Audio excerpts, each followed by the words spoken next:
El mal, rara vez se oculta en las sombras. En ocasiones, utiliza el lugar que más asociamos con la seguridad, el hogar. Hoy, en Verdad bajo sombra, no hablaremos de un asesino fugitivo o un caso sin resolver a miles de kilómetros de distancia. Hablaremos de la peor traición, aquella que se fragua entre cuatro paredes. Nos adentraremos en la historia de Josef Fritzl, un hombre que no fue un monstruo en la oscuridad, sino un tirano a plena luz. Él fue el constructor, el padre de familia, y el vecino respetado de un tranquilo pueblo austriaco. Pero debajo de su casa, bajo la cimentación de su propia vida, él construyó una grieta oscura en la fachada de la civilización. Una historia donde un hombre se creyó Dios, durante décadas, dirigió su propio infierno personal. Esta es la verdad sobre el búnker invisible. Nos situamos en Amstetten, un pueblo austriaco que, hasta 2008, era sinónimo de tranquilidad y anonimato. La casa de la familia Fritzl se alzaba como cualquier otra, de apariencia normal, con cortinas en las ventanas y un jardín bien cuidado. Josef Fritzl, el patriarca, era conocido por su meticulosidad. Físicamente imponente y autoritario, su palabra era ley. Mientras se presentaba como un ciudadano ejemplar y un padre estricto, en casa ejercía un control absoluto sobre su esposa, Rosemarie, y sus 13 hijos. Su fachada de respeto y orden era la primera y más efectiva capa de camuflaje para el horror que estaba por venir. Entre sus hijos, la historia se centra en Elisabeth. Una joven que, como toda adolescente, soñaba con escapar del régimen tiránico de su padre. Elisabeth, a los 18 años, ya había sufrido el abuso de Fritzl y ansiaba la libertad. Pero el 28 de agosto de 1984, esa oportunidad se convirtió en una trampa. Aquel día, Elisabeth desapareció. La policía inició una búsqueda que no llegó a ninguna parte, hasta que Fritzl presentó la pieza clave, una carta, supuestamente escrita por Elisabeth, donde afirmaba haber huido para unirse a una secta religiosa, pidiendo que no la buscaran. Con esa simple carta, Fritzl fabricó una coartada de huida que, asombrosamente, fue aceptada por la policía y la familia. Con esa simple mentira, el crimen más atroz del siglo se convirtió en un caso cerrado, punto. Mientras la policía sellaba el caso de Elisabeth, el terror estaba mucho más cerca.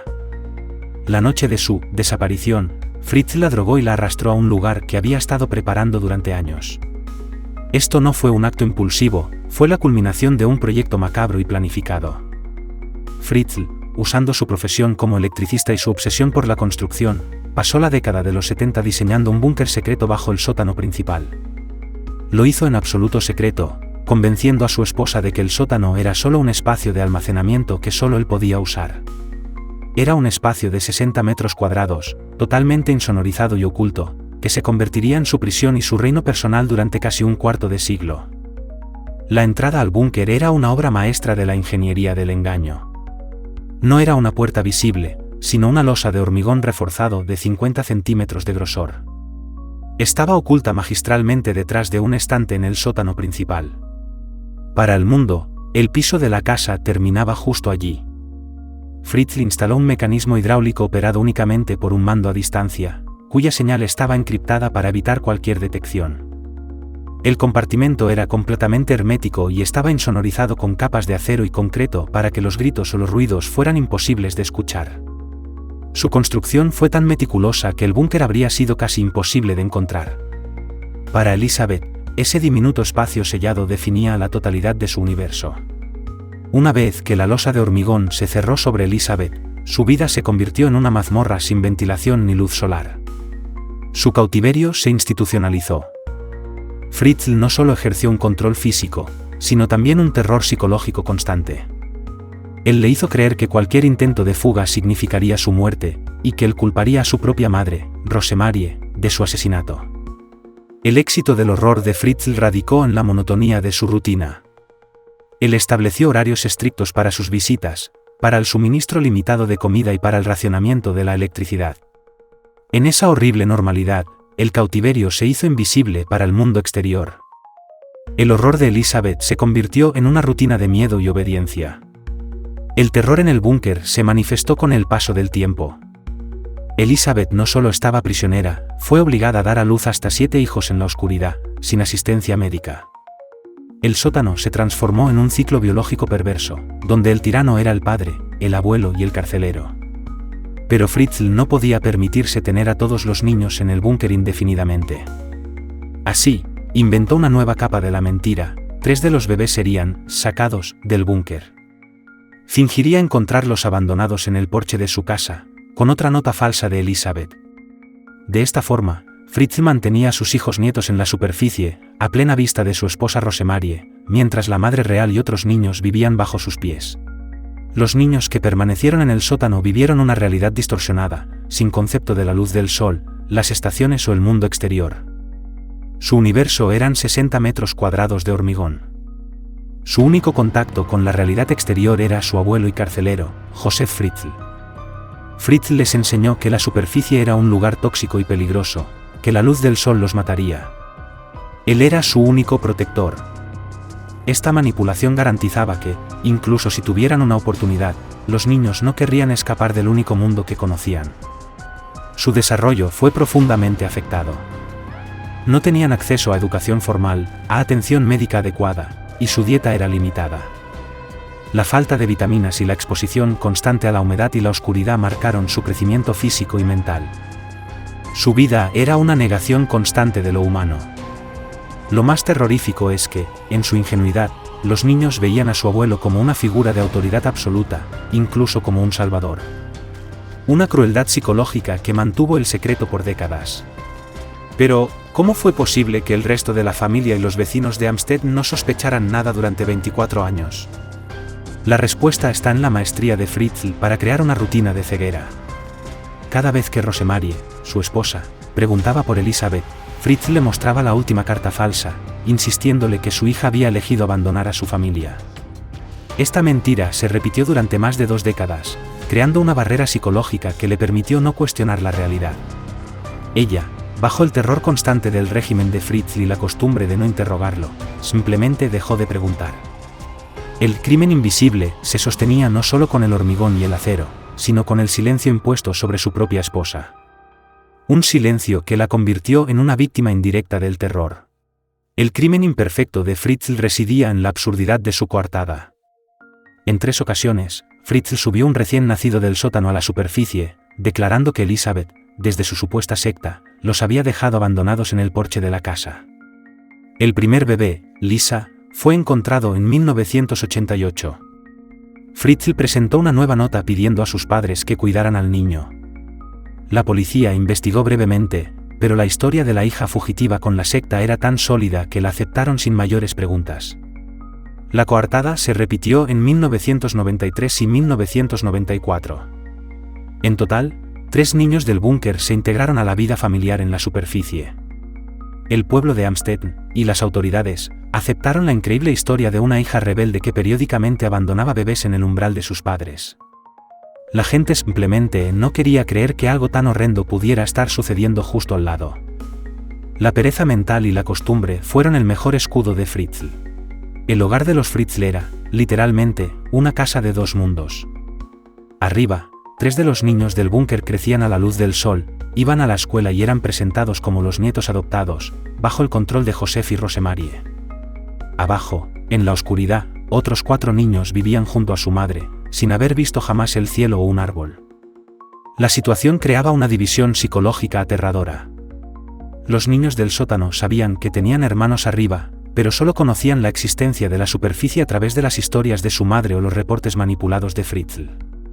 Los niños de arriba, por su parte, nunca supieron de la existencia de sus hermanos, ni de su madre biológica. Eran peones en el juego de su abuelo, usados para consolidar su fachada de padre abnegado, que cuidaba de los hijos de su hija fugitiva. Esta división era el mayor acto de crueldad de Fritzl, porque negaba a todos los niños no solo la libertad, sino también la verdad sobre su propia identidad.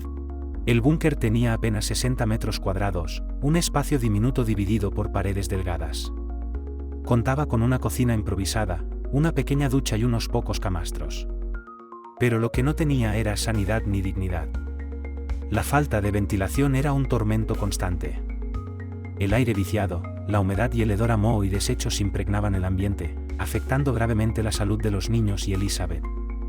La dieta dependía totalmente de lo que Fritzl decidiera traer. La peor humillación era el sistema eléctrico. Fritzl controlaba la luz desde arriba, sumiendo el búnker en la oscuridad total durante largos periodos como castigo. Él era el único proveedor de la vida y el único controlador de la luz y el aire. Las condiciones eran tan extremas que la falta de luz solar afectó el desarrollo óseo de los niños, causando severos problemas de raquitismo y déficits de vitaminas. El búnker no era solo una prisión, era un experimento de privación humana. El terrorífico equilibrio que Fritzl había mantenido durante casi un cuarto de siglo se hizo añicos en abril de 2008. La hija mayor de Elizabeth que permanecía en el búnker, Kerstin, de 19 años, enfermó gravemente. Su estado se deterioró rápidamente. Kerstin sufría de una insuficiencia renal potencialmente mortal. Elizabeth, aterrada, suplicó a su padre que la ayudara. Fritzl se encontró por primera vez atrapado en su propia mentira. Si permitía que Kerstin muriera, su control psicológico sobre Elizabeth se rompería para siempre. Si la llevaba al hospital, corría el riesgo de que los médicos hicieran demasiadas preguntas sobre su historial clínico y su origen. Fritzl, ante el dilema, cometió el primer error fatal en 24 años, rompió su rutina. Decidió subir a Kerstin del búnker y llevarla al hospital, perpetuando otra capa de su coartada. Fritzl transportó a Kerstin al hospital de Amstetten y reactivó su coartada. Declaró que la joven era hija de Elizabeth, abandonada en el porche, y que su madre biológica había rogado ayuda por su grave salud. El personal médico se puso inmediatamente en alerta. Kerstin estaba desnutrida, su piel era pálida, y sus problemas óseos eran evidentes. Lo más alarmante era la total ausencia de historial médico y la desinformación de Fritzl sobre los síntomas. Para reforzar su versión, Fritzl insistió en que Elizabeth enviaría una carta con más detalles de la enfermedad. Una táctica desesperada para mantener el control de la narrativa. Sin embargo, los médicos no estaban convencidos. La extraña presentación del caso, el deterioro de Kerstin y el comportamiento controlador de Fritzl encendieron la primera luz de alarma real, rompiendo la ceguera. La alarma de los médicos llegó a la policía local de Amstetten. El caso de la joven sin historia clínica y el abuelo con una historia rocambolesca era demasiado extraño para ignorar. Inicialmente, las autoridades se centraron en encontrar a Elizabeth, la supuesta madre fugitiva. Los medios de comunicación austriacos se hicieron eco de la búsqueda de la misteriosa Elizabeth Fritzl, quien, según la policía, podía estar vinculada a una secta. La presión mediática comenzó a crecer sobre la familia, y sobre todo, sobre Josef. Fritzl, sintiendo el cerco, intentó desesperadamente manipular la situación, declarando que Elizabeth regresaría si la policía no se involucraba. Pero era demasiado tarde. El caso, que había sido cerrado 24 años antes, había sido reabierto por la enfermedad de una de sus víctimas. La policía necesitaba encontrar a Elizabeth para comprender la historia clínica de Kerstin, y esa simple necesidad médica se convirtió en la clave para desmantelar el horror. Ante la presión de la policía, Fritzl tomó una decisión fatal. Engañó a Elizabeth. Le dijo que su hija Kerstin moriría si ella no subía a la superficie para dar su historial médico. Después de 24 años, Elizabeth aceptó salir. Fue una escena surrealista. Elizabeth, de 42 años, emergió del sótano, viendo la luz del sol por primera vez desde que era una adolescente. Su reaparición fue inmediata, la policía la esperaba en la casa de Amstetten. Llevada a la estación de policía, Elizabeth fue interrogada. Por miedo a las represalias de Fritzl contra sus hijos restantes, al principio mantuvo la coartada de la secta. Pero una vez que la policía le prometió que nunca volvería a ver a su padre y que sus hijos serían protegidos, Elizabeth finalmente se derrumbó. Lo que siguió fue un testimonio que reveló la existencia del búnker y del horror vivido durante un cuarto de siglo. El testimonio de Elizabeth llevó a la policía de vuelta a la casa de Amstetten, pero esta vez, con una orden judicial para registrar a fondo el sótano. Confrontado con las palabras de su hija, Josef Fritzl no tuvo más opción que revelar el código de la puerta oculta. Lo que encontraron al abrir la losa de hormigón conmocionó a los oficiales más experimentados. Tras 24 años de cautiverio, 3 personas emergieron del búnker a la luz. 3 hijos de Elizabeth que nunca habían visto el sol, ni un cielo estrellado. Fueron identificados como Kerstin, Stefan y Felix. Los niños se mostraron desorientados, aterrorizados y reacios a salir, convencidos por años de manipulación de que la superficie era peligrosa. El horror se hizo tangible. El búnker no era una leyenda, sino una realidad claustrofóbica mantenida en secreto durante décadas, bajo los pies de la familia y los vecinos. Josef Fritzl fue detenido el mismo día del rescate. Su reacción fue de arrogancia fría. Intentó justificar sus acciones argumentando que había salvado a Elisabeth de una vida de delincuencia y que había actuado por el bien de los niños. Al revelarse la noticia, el pequeño pueblo de Amstetten se vio sumido en el caos. La casa de los Fritzl se convirtió en el epicentro de la prensa mundial. La reacción de los vecinos fue una mezcla de horror absoluto e incredulidad. Muchos se preguntaban cómo el secreto pudo mantenerse a plena vista durante 24 años. La vergüenza y el sentimiento de ceguera colectiva se apoderaron del pueblo. La fachada de la normalidad austriaca se había roto de forma irreparable. El caso conmocionó al mundo porque demostraba que el peor de los monstruos podía ser el vecino de al lado, o incluso un miembro de la propia familia, actuando en un espacio que todos daban por seguro. Durante el interrogatorio, la arrogancia de Josef Fritzl se hizo evidente. Se mostró desprovisto de remordimiento, hablando de Elisabeth y los niños como si fueran su propiedad, su experimento personal. Los psicólogos forenses lo describieron como un megalómano con una necesidad patológica de control absoluto. Su confesión no fue un acto de arrepentimiento, sino una fría admisión de los hechos.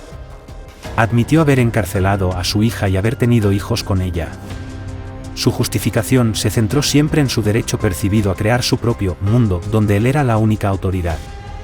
Fritzl no veía su acción como un crimen, sino como una reorganización de la vida que él consideraba superior a las normas sociales. Esta frialdad deshumanizadora fue clave para entender cómo pudo mantener el secreto durante 24 años sin mostrar un ápice de culpa. El proceso de interrogatorio reveló la mente de un hombre que se sentía por encima de la ley y de la moral. El juicio de Josef Fritzl comenzó en marzo de 2009. La expectación mediática fue inmensa, pero el tribunal fue cerrado al público para proteger la identidad y la privacidad de las víctimas. Este fue un juicio donde la verdad era más horrible que cualquier ficción.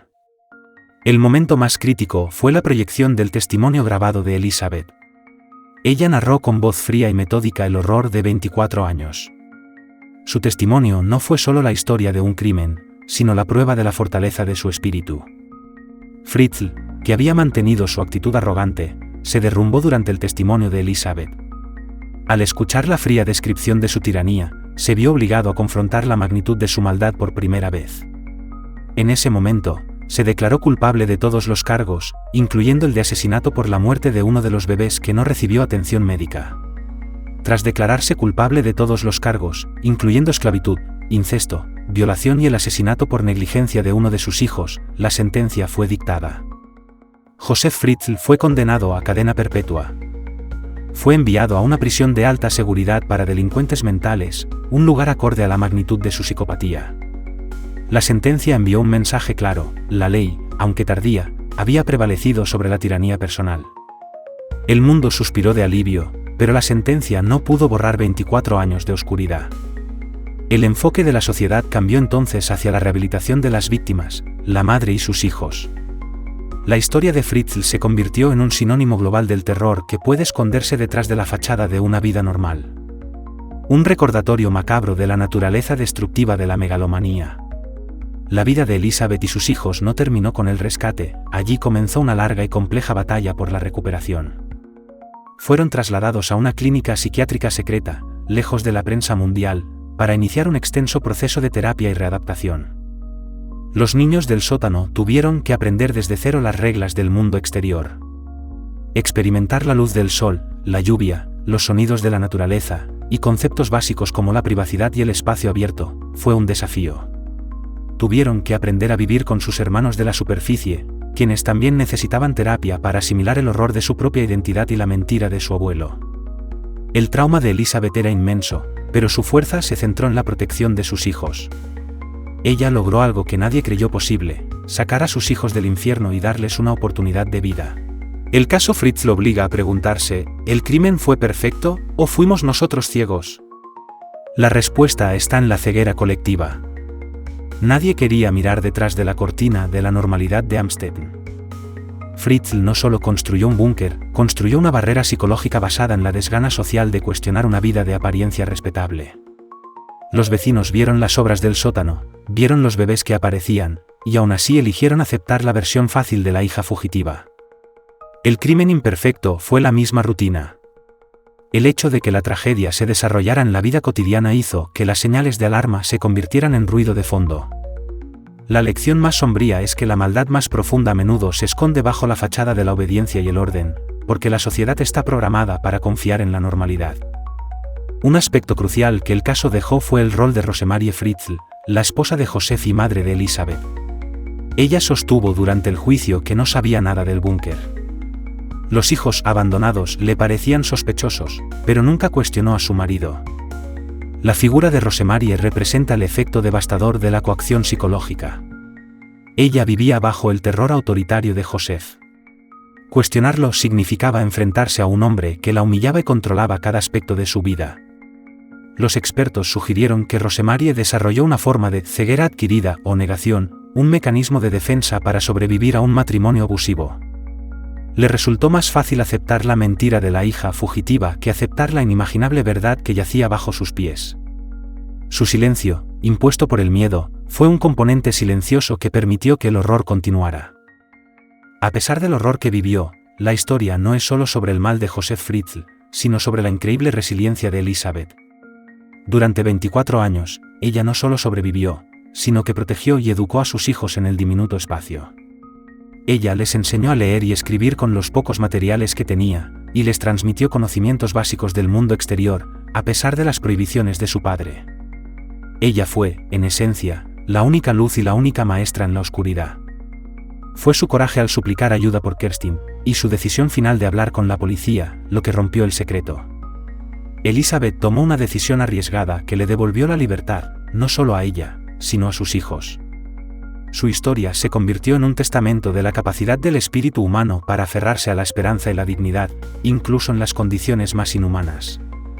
Joseph Fritzl fue condenado a internamiento vitalicio en un centro psiquiátrico para delincuentes peligrosos. A pesar de la sentencia, su arrogancia nunca desapareció. Fritzl cambió su apellido a Mayrov, en un intento inútil de borrar su identidad. Recientemente, debido al avance de su demencia y deterioro físico, la justicia austriaca ha dictaminado su traslado a una prisión normal, ya que se considera que ya no existe ningún peligro que justifique su confinamiento psiquiátrico. Este traslado no significa su liberación, sino un cambio de régimen penitenciario a sus casi 90 años. Sin embargo, sus abogados continúan pidiendo su libertad condicional, un intento final de escapar de la justicia. El destino de Fritzl es un recordatorio de que, incluso en prisión, el mal puede intentar manipular el sistema hasta el último aliento. La casa de Amstetten, con su fachada de normalidad burguesa, se convirtió en un símbolo global. Representa la terrible verdad de que la seguridad y el terror pueden coexistir en el mismo metro cuadrado. El destino final de la propiedad fue la demolición.